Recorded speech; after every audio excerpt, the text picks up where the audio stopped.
اعوذ باللہ من الشیطان الرجیم بسم اللہ الرحمن الرحیم یا بنی اسرائیل اذکروا نعمتی التی انعمت علیکم وانی فضلتکم علی العالمین واتقوا یوما لا تجزی نفس عن نفس شیئا ولا يقبل منها شفاعة ولا یؤخذ منها عدل ولا هم ینصرون صدق اللہ العظیم۔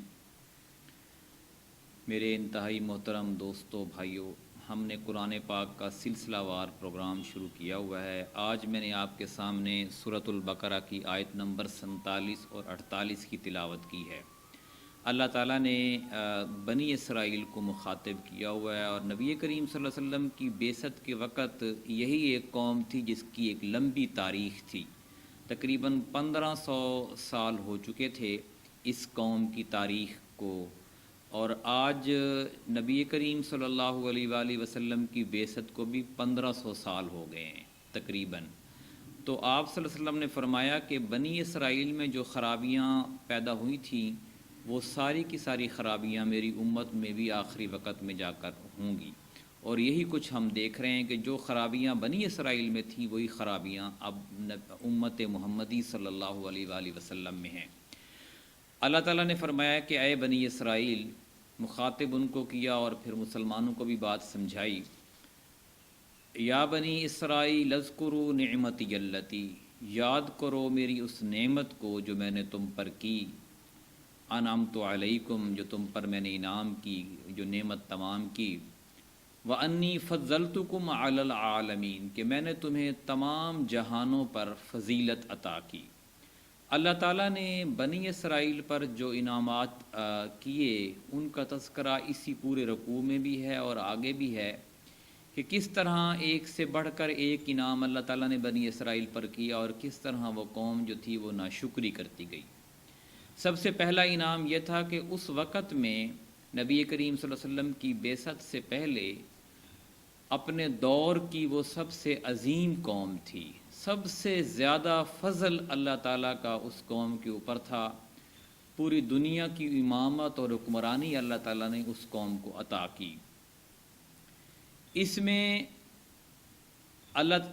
اس قوم کو اللہ تعالیٰ نے جب پوری دنیا کی امامت اور حکمرانی عطا کی تو وہ قوم فخر میں آ گئی، تکبر میں آ گئی، اور اس نے یہ سمجھنا شروع کر دیا، بلکہ یقین کرنا شروع کر دیا کہ ہم تو اللہ تعالیٰ کے برگزیدہ لوگ ہیں، ہم جو بھی کرتے رہیں ہم بخشے جائیں گے، اور ہمیں دوزخ کی آگ چھوئے گی بھی نہیں، بس اگر گئے تو چند دن کے لیے جائیں گے، اور اس کے بعد اللہ تعالیٰ ہمیں وہاں سے نکال کر ہمیشہ ہمیشہ کے لیے جنت میں بھیج دے گا۔ اور اسی کا تذکرہ قرآن پاک کی اسی صورت میں آتا ہے، اسی سورۃ البقرہ میں آیت نمبر 80، 81، 82 میں، کہ انہوں نے کہا وَقَالُوا لَن تَمَسَّنَا النَّارُ إِلَّا أَيَّامًا مَّعْدُودَةً، وہ کہتے ہیں کہ ہمیں دوزخ کی آگ چھوئے گی بھی نہیں مگر چند دنوں کے لیے۔ اللہ تعالیٰ نے آگے فرمایا قُلْ أَتَّخَذْتُمْ عِندَ اللَّهِ عَهْدًا، کہ یہ جو بات تم کہتے ہو اس کا تم سے اللہ نے کوئی عہد لیا ہے، فَلَن يُخْلِفَ اللَّهُ عَهْدَهُ، کہ جس کی وہ خلاف ورزی نہیں کرے گا۔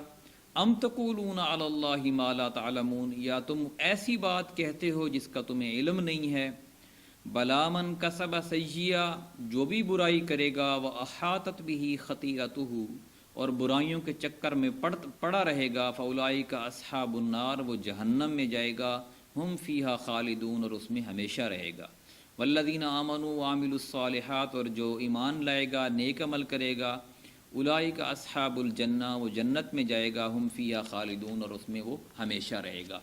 یعنی یہ بات کہ تمہیں اللہ تعالیٰ نے اپنے دور میں دنیا کی تمام قوموں پر فضیلت دی ہے، اس کا مطلب یہ ہرگز نہیں ہے کہ تم جو کچھ کیے جاؤ اور تمہیں وہ بخشتا جائے گا۔ اب جب کہ نبی کریم صلی اللہ علیہ وسلم کی امت کو بھی اللہ تعالیٰ نے پوری دنیا کی اس آنے والے دور میں اور پچھلے گزرے ہوئے جتنی بھی امتیں گزری ہیں تمام پر فضیلت دی ہے، تو اس کا مطلب یہ ہرگز نہیں ہے کہ یہ امت جو مرضی کرتی جائے اور اللہ تعالیٰ اس کو بخش دے گا۔ اعمال کا حساب جو ہے وہ دینا پڑے گا۔ دوسری بات جو اس آج کے پروگرام میں ہے وہ یہ کہ وَاتَّقُوا يَوْمًا لَا تَجْزِي نَفْسٌ عَن نَفْسٍ، کہ ڈرو اس دن سے، یعنی قیامت والے دن سے، جس دن کوئی کسی کا کوئی کام نہیں آئے گا، کوئی رشتے ناتے، کوئی حسب نسب کام نہیں آئے گا، کوئی تعلق کام نہیں آئے گا. ولا يقبل منها شفاعہ، اور کوئی شفاعت بھی قبول نہیں کی جائے گی، کسی کے بارے میں کسی کی کوئی شفاعت قبول نہیں کی جائے گی.